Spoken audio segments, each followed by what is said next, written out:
Hello, welcome to episode 10 of my personal journey with the map, Oracle, the Enchanted Map Oracle card deck by Colette Baron Reid, illustrated by Jenna Della Grataglia. And this is the deck that I am talking about. And yesterday I pulled balancing, balancing act. And I asked the question, how is this deck, um, the Enchanted Map, going to serve me?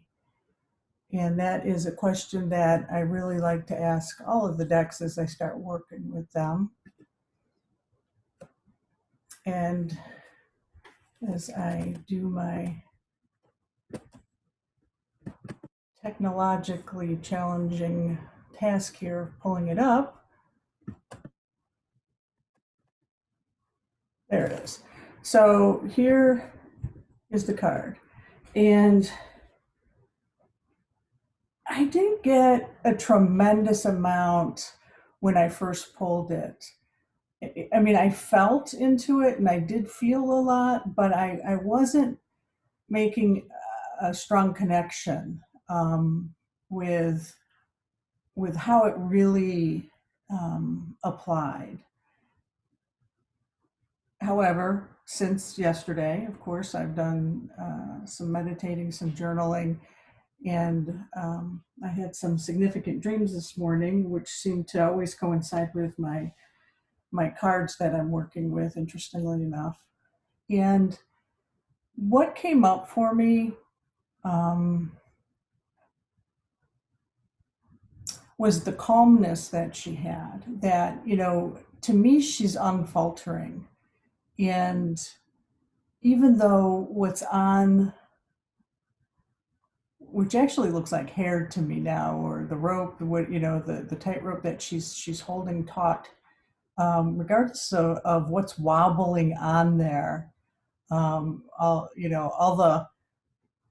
the things she has going on, she's very strong and still and calm. And again, I think that the color, I felt that with the color of this card. What I got was stone cold, but not in a bad way, right? The other thing that came up for me was this whole concept of, when you go to a gym to work out, for physical fitness, when you're working out your muscles, you work on your core, your core muscles to improve your balance. And I was thinking of that metaphorically. And so this deck, this specific question about how will this deck serve me, it will serve me because it will exercise my inner core muscles as they pertain to my soul.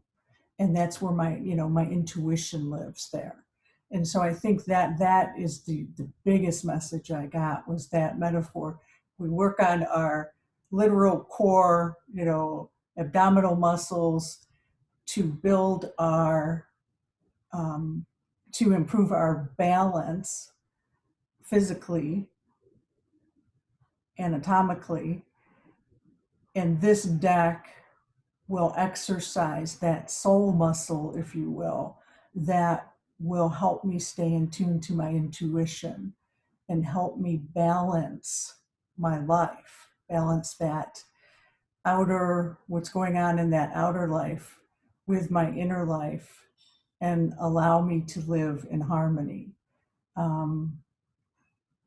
And just one other last note that came up. I was in a conversation with a friend last evening, and she posed the question. She said, why is this so hard for me? Why is this so difficult? And that's clearly a question she needs to answer for herself. But I was thinking about that. And this morning I thought, well, because she's not balanced, right? Because there's a lack of balance somehow. There's too much of one thing. And that's when things get really hard, is when we're not balanced or in alignment. And I think right now, with everything that's going on in the world, it's hard to find that inner alignment, to be in alignment with the outer world, and to live in harmony. We have to really work on that muscle a little bit more and exercise that a little bit more than a lot of us had to in the past. So again, as you can see, when you spend time and you percolate a bit on the card, so much more can come up. And again, just to say, you don't have to, sometimes nothing resonates with you in the guidebook, and that's okay. Just feel into the art and something will resonate there. So it doesn't have to be the message that's in the guidebook. It's a guidebook.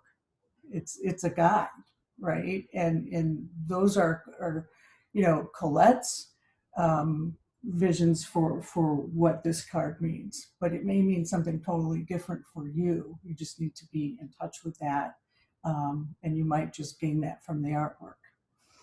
So today I want to ask a question that kind of developed out of my journaling, and actually some things that have been happening for me in the last 2 weeks, where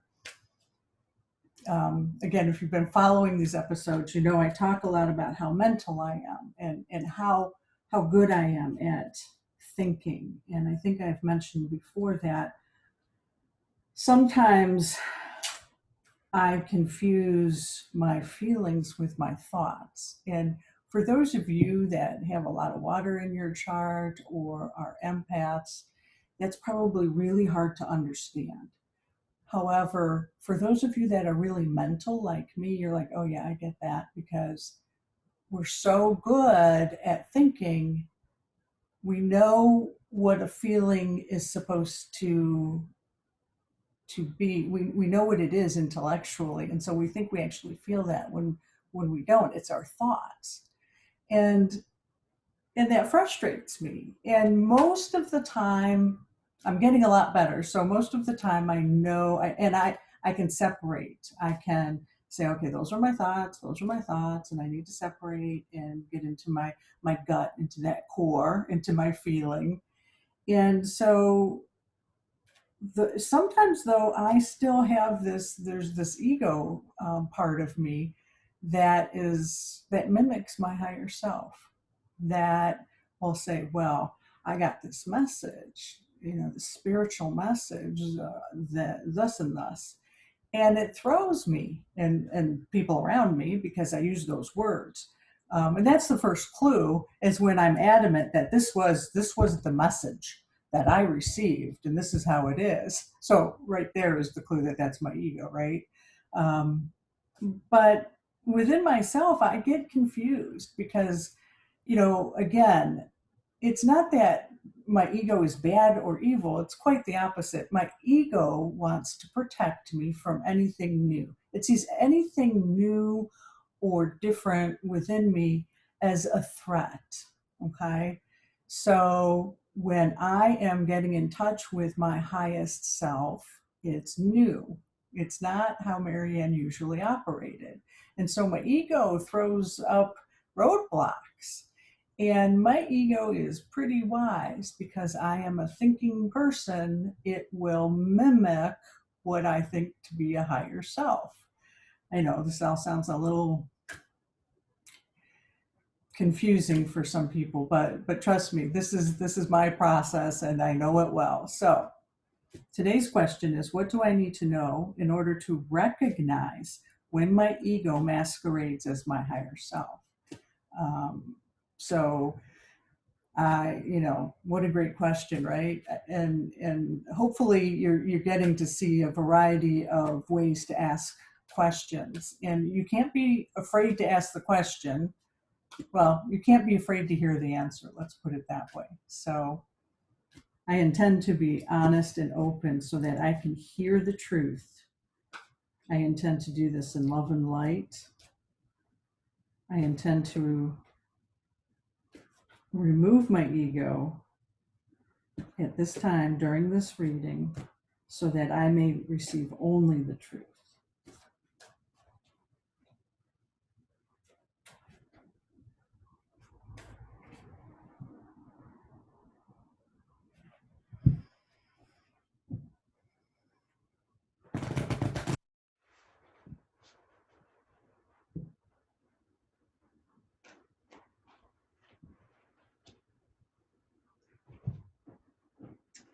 I pulled number 46, and the card is called Coming Apart. And I did pull it in the upright position. I'm getting a little quicker at this.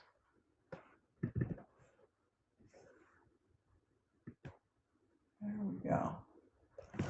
All right.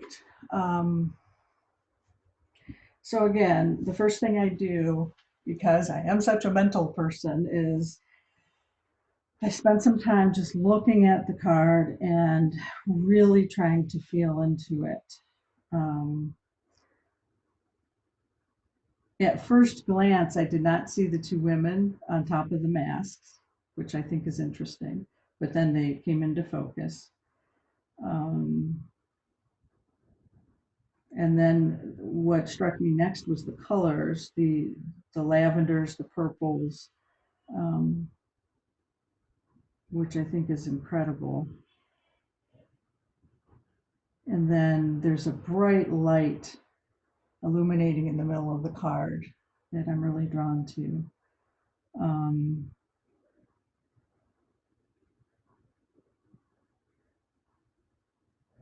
you know, I find this interesting so far. I'm very curious as to what the book's going to say because, of course, now I'm back into my head.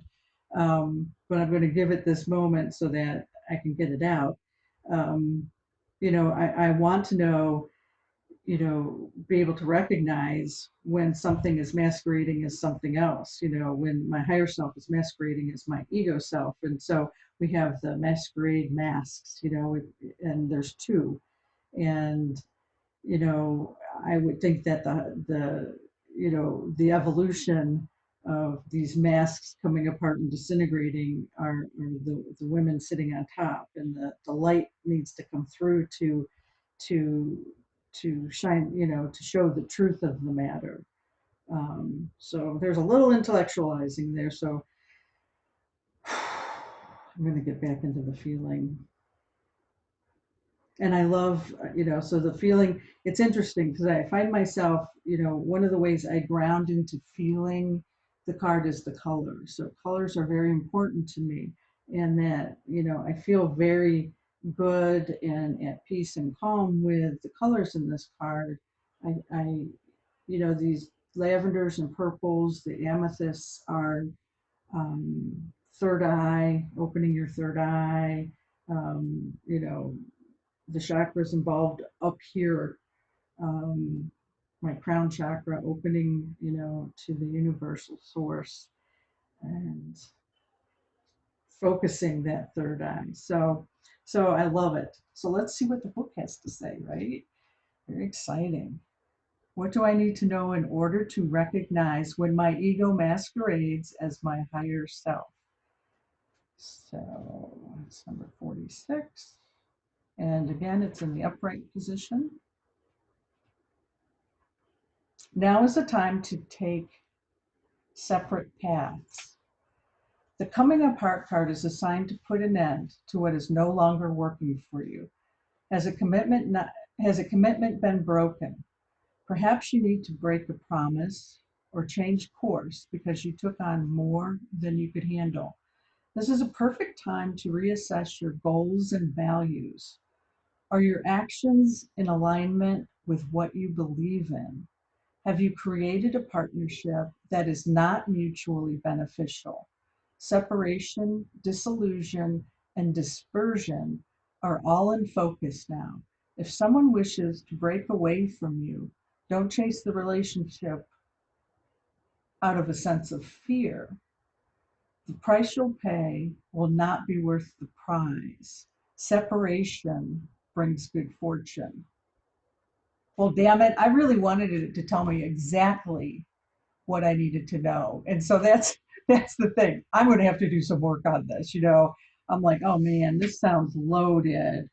Um, but I still, what I'm getting is that this is about my relationship with myself and my ego and my higher self. And it has to do with that relationship breaking apart and coming apart so that I can see my higher self more clearly, right?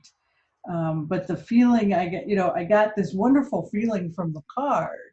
I felt good. I feel like there's hope. Like, oh, and it's going to be this beautiful color. And I love the feeling around this. And then I read the guidebook and I'm like, damn it, I'm going to have to work for this. And that's okay. That's why I'm here. It's work. And that's a good thing. It's an opportunity for growth, right? Um, I'm thinking, has a commitment been broken? And I have to look at, did I break a commitment to myself? So this is going to be full. Um, are your actions in alignment with what you believe in? Wow. And I just pulled balancing act, so that's interesting. And I love how these cards again tell that story in motion about where you're at. So so lots to think about, lots to journal about. I'll be curious to see what my dreams look like tomorrow or tonight. So until tomorrow, namaste.